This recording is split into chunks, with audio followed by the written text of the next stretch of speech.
Kalau lihat dari namanya, Magna, yang berasal dari bahasa Latin yang artinya besar.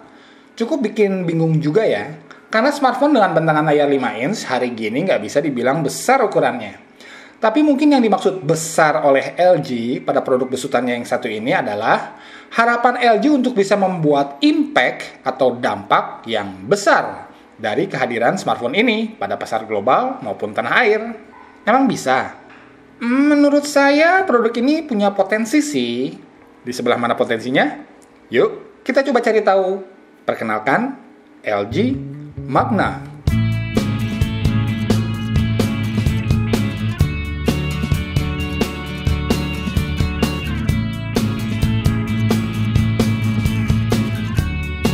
Oke, saya dapat LG Magna ini dari Mega Sale BC Bandung seharga 2,3 juta rupiah dan dikasih bonus back casing.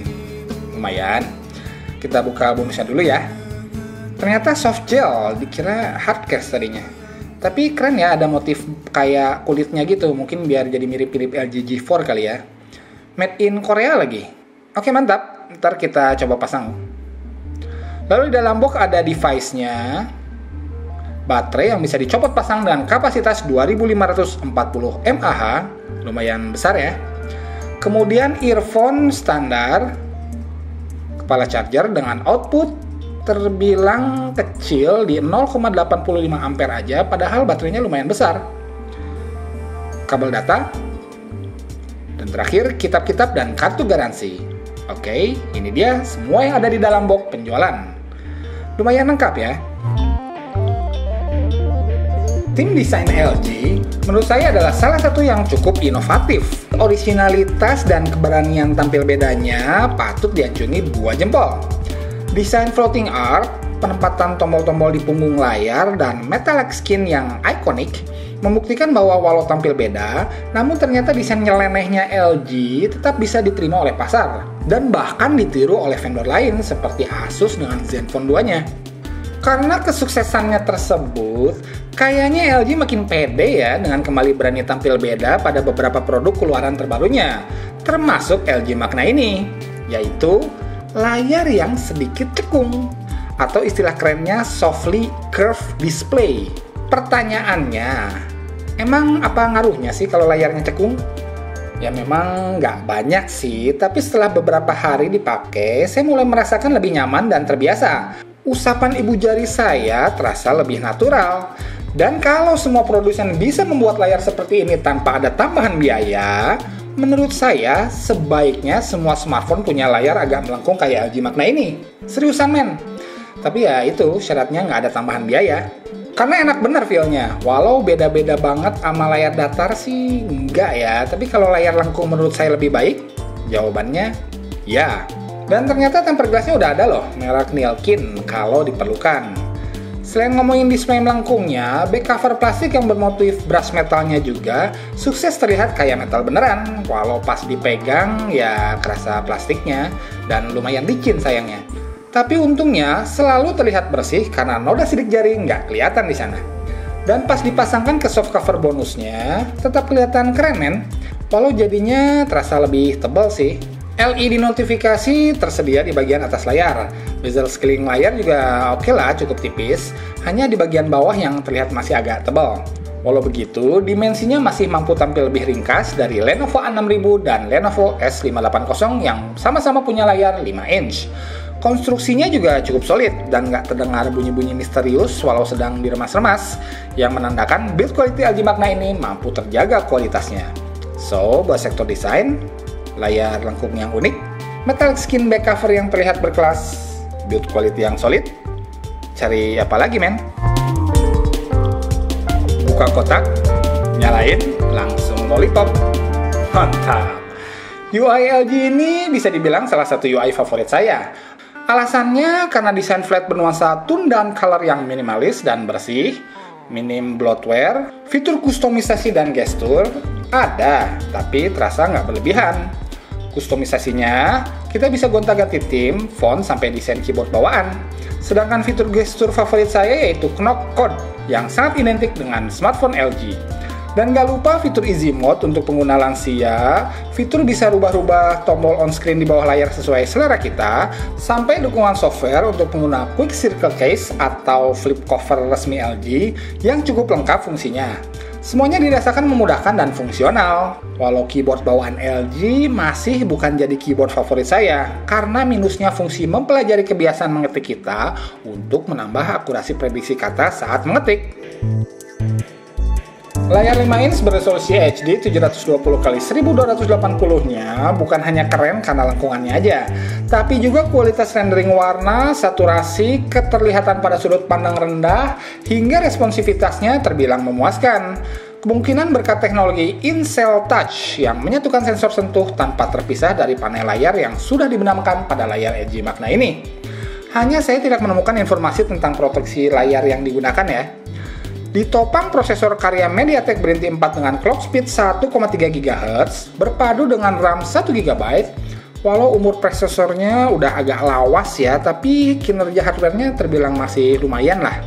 SoC, System on Chip atau prosesor yang sama, bisa kita temukan pada LG G3 Stylus, Xperia E4, Huawei Honor 3C sampai Trio Android One dari Nexian, Mito, atau Evercost. Game-game barat bisa dijalankan di LG Magna ini, walau nggak lupa lag-nya juga ikut dibawa dengan kadar yang ya belum parah-parah amat sih, walau gamenya sendiri masih playable lah. Untungnya suhu bodinya terasa sangat dingin walau udah digeber main game HD dengan intensitas tinggi. Dan juga file-file game dan aplikasi bisa dipindahkan ke microSD bila dianggap perlu.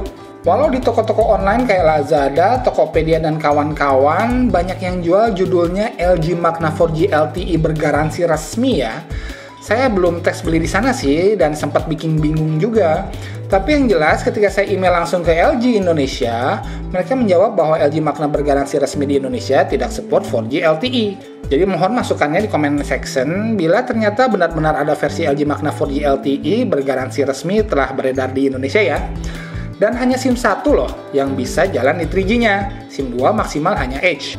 Radio FM dan sensor magnetik untuk kompas udah ada di sini.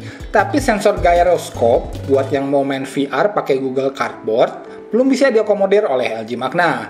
Juga USB on the go yang sayangnya kembali nggak support. Oh ya, yang mengharapkan LG Magna bisa dijadikan remote TV kayak LG G3 Stylus juga harus siap-siap kecewa ya, karena infrared blaster juga absen di sini. Banyak juga yang absen ya. Daya tahan baterainya terbilang oke, nggak ada masalah buat pemakaian seharian full, asal nggak lama-lama bermain game HD. Jadi di sektor hardware, jelas LG Magna nggak dirancang untuk gaming kelas berat, walau sebenarnya bisa-bisa aja sih, hanya lag-nya bakal lumayan mengganggu. Tapi untuk penggunaan sosmed, chatting, browsing, sampai gaming kelas menengah sih, hardware LG Magna ini sudah lebih dari cukup. Plus, kualitas layar yang memuaskan dan daya tahan baterai yang terjamin akan menambah kenyamanan penggunanya. Hanya minusnya konektivitas 4G dan nggak support USB on the go, sedikit banyak akan mengecewakan sebagian calon peminatnya. Kualitas hasil tangkapan kamera 8 megapikselnya, oke lah, nggak jelek, tapi nggak istimewa juga. Asal kita mengikuti pakem-pakem fotografi dasar seperti kadar pencahayaan yang harus cukup dan menggunakan lampu flash di tempat yang remang-remang sih, hasil kameranya nggak ada masalah. Untungnya performa lampu flash terbilang oke dan terang, asal jangan terlalu dekat dengan objek ketika menggunakannya. Yang juga saya suka, penguncian fokus dan jeda antar shutter terbilang gesit. Pengaturan software kameranya juga sangat simpel dan terasa memudahkan. Saking simpelnya, mode HDR nggak bisa saya temui. Dan bagi yang suka bereksperimen dengan berbagai pilihan skin, pengaturan, dan efek, akan kurang terpuaskan dengan software kamera minimalisnya. Buat kamera depannya, punya beberapa fitur unik seperti gestur dan voice shutter dengan mengepalkan tangan atau bilang cheese. Juga fitur layar yang diputihkan, ceritanya untuk pengganti lampu flash yang ternyata hasilnya ada sih perbedaannya tapi nggak terlalu signifikan ya. Akan lebih oke kalau pakai lampu flash beneran kayak HP-HP smartphone di seri selfie-nya. Tapi sayangnya, fitur yang benar-benar saya perlukan yaitu pengaturan beauty mode malah nggak ada. Alhasil bikin pengen cepat-cepat install aplikasi kamera selfie pihak ketiga kayak kamera 360 dan kawan-kawan. Dan terbukti, selfie pakai software kamera 360 lebih jos hasilnya. Plus, pengaturan yang lebih lengkap kayak HDR, skin, dan efek lebih lengkap di sana. Untuk perekaman videonya, kamera belakang dan depan sama-sama bisa merekam video hingga resolusi Full HD. Dan hasilnya juga oke, dengan frame rate yang terjaga dan mampu tampil mulus. Jadi di sektor kamera, secara hardware, modul kamera yang digunakan sebenarnya sudah tergolong modul kamera yang berkualitas. Namun secara software, pengguna yang ingin simple, tinggal arahin ke objek dan jepret, akan terasa sangat dimudahkan dengan software kamera bawaan LG ini. Namun, buat sebagian pengguna lain yang hobi mengeksplorasi fitur-fitur kamera lebih jauh, terpaksa harus menginstal aplikasi kamera pihak ketiga yang lebih lengkap. Earphone bawaannya yang bentuknya gini banget, ternyata keluaran suaranya lumayan oke loh.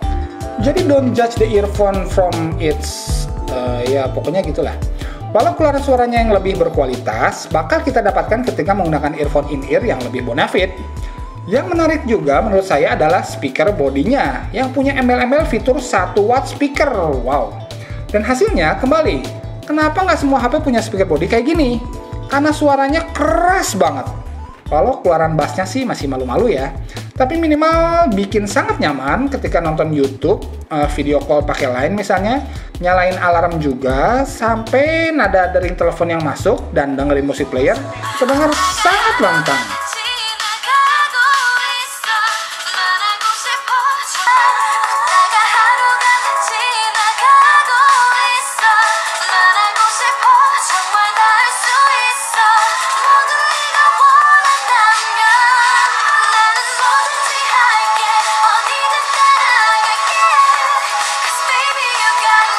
Oke, akhirnya sampai pada kesimpulan. Menurut saya, bagi penikmat gaming HD, akan kurang bijaksana bila memaksakan untuk memilih LG Magna ini. Karena Lenovo A7000, Alcatel One Touch Flash Plus, sampai Lenovo P70 akan lebih mampu memuaskan aksi heroik dan penuh action mereka. Tapi bagi pencinta smartphone branded, non-Tiongkok, di harga 2,3 jutaan ini, spesifikasi LG Magna mampu menjadikannya jawara baru. Setelah mampu tampil lebih wah dari Galaxy Grand Prime yang punya kualitas dan resolusi layar yang lebih rendah, sama belum pakai Android Lollipop. Plus, bonus desain layar lengkung yang unik, back cover berkelas non-solid, juga speaker body yang lebih berisik. Namun dengan catatan calon konsumennya nggak ada rencana berpindah ke jaringan 4G dalam waktu dekat ini. Tapi yang menurut saya patut diapresiasi, di seri Magna ini sekali lagi LG sukses membawa inovasi orisinilnya ke kelas yang lebih terjangkau. Setelah tahun lalu menyuntikkan efisiensi desain bezel yang tipis, metallic skin back cover, juga LG UX versi 3 yang terkenal simpel namun intuitif, tahun ini LG menurun kastakan curve display yang futuristik, juga speaker body yang bertenaga yang tahun lalu hanya bisa kita temukan pada seri flagshipnya LG saja. Dan semoga kedua hal ini bisa menjadi fitur standar seri smartphone-smartphone LG selanjutnya yang bisa membawa dampak yang magna atau besar, sehingga menjadi tren baru smartphone kelas menengah dan ditiru oleh para pesaingnya sebagai pendongkrak nilai jual. Oke guys, makasih udah nonton sampai akhir. Mohon koreksi bila masih ada informasi yang salah atau belum akurat. Perbanyak nutrisi anti gaptek. Assalamualaikum warahmatullahi wabarakatuh.